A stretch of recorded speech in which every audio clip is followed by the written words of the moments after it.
জোট করে বিপদে জামায়াত, গ্রিন সিটগুলোতে শরিকদের চোখ, তৃণমূলের চাপা ক্ষোভ। ওসমান হাদির খুনি ফয়সালকে বাঁচাতে স্বরাষ্ট্র উপদেষ্টার গোপন চক্রান্ত ফাঁস করলেন সাংবাদিক ইলিয়াস।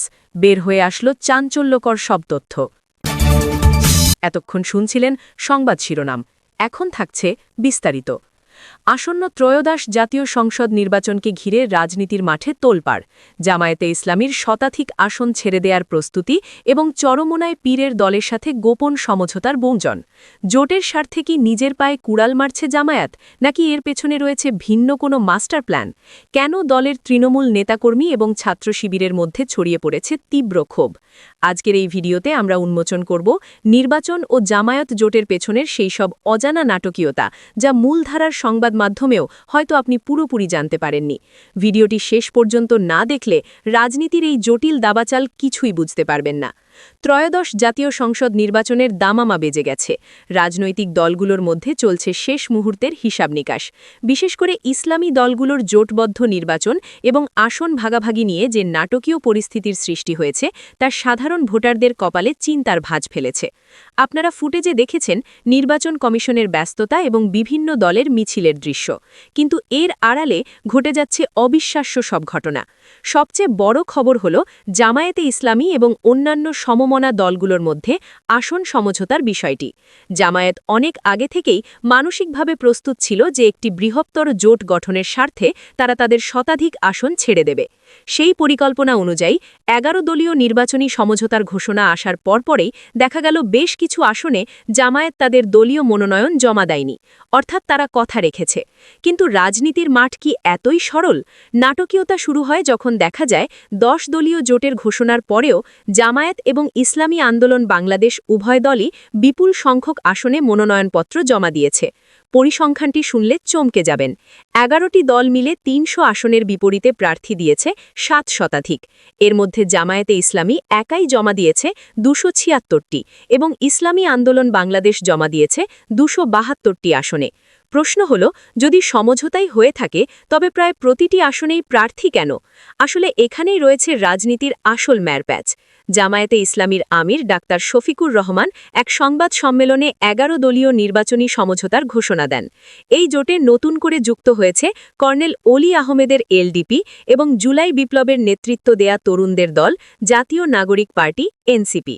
জামায়াতের আমির খুব আত্মবিশ্বাসের সাথেই বলেছিলেন এটি জোটের চেয়েও মজবুত একটি নির্বাচনী সমঝোতা। তিনি আশ্বাস দিয়েছিলেন মনোনয়নপত্র জমা দেওয়ার পর বাকিটা সুন্দরভাবে সমাধান হবে। কিন্তু মাঠের চিত্র বলছে ভিন্ন কথা। মনোনয়নপত্র জমার শেষ দিনের ঠিক আগ মুহূর্তেও পুরোপুরি নিশ্চিত হওয়া যায়নি কে কোন আসন পাচ্ছেন। আর এই অনিশ্চয়তা থেকেই জন্ম নিয়েছে ব্যাপক অসন্তোষ। বিশেষ করে ইসলামী আন্দোলন বাংলাদেশ এবং তাদের অনুসারীরা এই আসন ভাগাভাগি নিয়ে মোটেও সন্তুষ্ট নয়।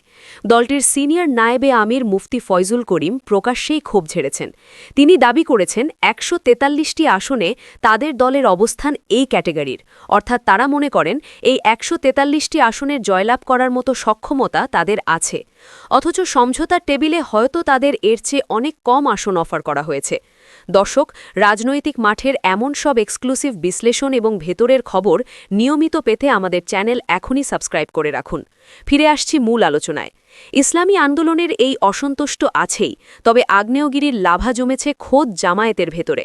দলের তৃণমূল নেতাকর্মী এবং বিশেষ করে ছাত্র শিবিরের মধ্যে চাপা ক্ষোভ এখন আর গোপন নেই। সামাজিক যোগাযোগ মাধ্যমে চোখ রাখলেই দেখা যাচ্ছে তাদের এই হাহাকার। জামায়াতের একটি বড় অংশের অভিযোগ, গত 5 বছর ধরে তারা যেসব এলাকায় দিনরাত পরিশ্রম করেছে, ভোটারদের সাথে সম্পর্ক তৈরি করেছে এবং যেসব আসনকে তারা গ্রিন সিট বা নিশ্চিত বিজয়ের আসন হিসেবে চিহ্নিত করেছিল, জোটের খাতিরে সেই আসনগুলোই এখন অন্য দলকে ছেড়ে দিতে হচ্ছে। তৃণমূলের কর্মীরা মনে করছেন কেন্দ্রীয় নেতৃত্বের এই উদারতা আসলে দলের জন্য আত্মঘাতী হতে পারে। বাংলাদেশ ইসলামী ছাত্র শিবির নামেও একটি ইউটিউব চ্যানেলের পোস্টে এবং বিভিন্ন ফেসবুক পেজে এই ক্ষোভের বহির্প্রকাশ ঘটেছে স্পষ্টভাবে। সেখানে বলা হচ্ছে 11 দলীয় জোট এখন কঠিন এক ঝামেলায় পড়েছে। শরিক দলগুলোর, বিশেষ করে চরমোনায় পীরের দলের চোখ পড়েছে জামায়াতের সেই গ্রিন সিটগুলোর ওপর। অথচ গত 5 বছরে জামায়াত তাদের সাংগঠনিক শক্তি দিয়ে অন্তত 70টি আসনকে নিজেদের জন্য প্রস্তুত করেছিল। এখন সেই সাজানো বাগান অন্যকে দিয়ে দিতে নারাজ তৃণমূল। অন্যদিকে জামায়াতে ইসলামীর মিডিয়া সেল থেকে বিষয়টিকে ভিন্নভাবে ব্যাখ্যা করার চেষ্টা করা হচ্ছে। তারা বলছে জামায়াত রাজনীতিতে এক অনন্য ত্যাগের দৃষ্টান্ত স্থাপন করেছে। তারা বোঝাতে চাইছে যে ক্ষমতার চেয়ে তাদের কাছে আদর্শ এবং জোটের ঐক্য বেশি গুরুত্বপূর্ণ। দলীয় এমপি প্রার্থীরা দলের সিদ্ধান্ত মেনে নিয়ে হাসি মুখে নিজেদের যে নিশ্চিত আসন ছেড়ে দিচ্ছেন, এটাকে তারা দলের শৃঙ্খলার বড় প্রমাণ হিসেবে দেখছেন। কিন্তু প্রশ্ন হল, এই ত্যাগ কি আদৌ কোনো সুফল বয়ে আনবে, নাকি ভোটের মাঠে হিতে বিপরীত হবে? ইসলামী আন্দোলন বাংলাদেশ পরিষ্কার জানিয়ে দিয়েছে, সম্মানজনক আসন না পেলে তারা একাই নির্বাচন করবে। দলটির প্রচার ও দাওয়া সম্পাদক শেখ ফজলুল করিম মারুফ স্পষ্ট বলেছেন, তারা এই সমঝোতায় সন্তুষ্ট নন। আলোচনার পথ খোলা রাখলেও তারা পূর্ণ প্রস্তুতির সাথেই মাঠে আছেন। অর্থাৎ সমঝোতা না হলে তারা আলাদা নির্বাচন করবেন, যা শেষ পর্যন্ত ভোট ভাগাভাগিতে বিরোধী পক্ষেরই লাভ করে দিতে পারে। অবশেষে দিনের আলোর মতোই পরিষ্কার হতে শুরু করেছে ওসমান হাদিকে গুলি করে হত্যার পিছনের আসল মাস্টারমাইন্ড কারা। শহীদ ওসমান হাদির খুনি ফয়সাল একটি ভিডিও প্রকাশ করে দাবি করেছে যে সে দুবাই আছে এবং সে নির্দোষ।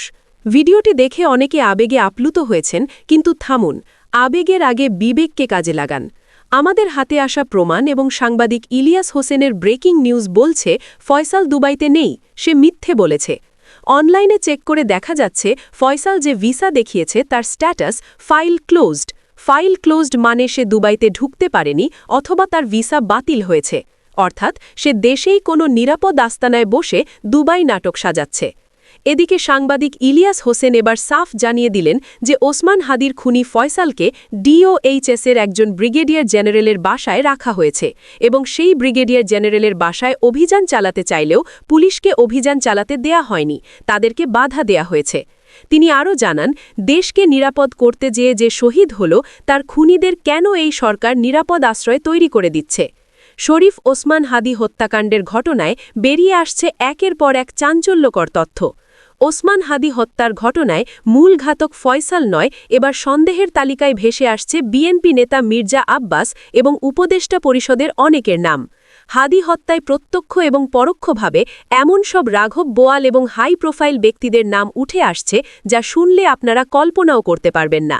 শুধু তাই নয়, এই হত্যাকাণ্ডের মোড় ঘোরাতে স্বয়ং প্রশাসন থেকেই রটানো হয়েছে এমন সব গুজব যার আসলে কোনো অস্তিত্ব নেই।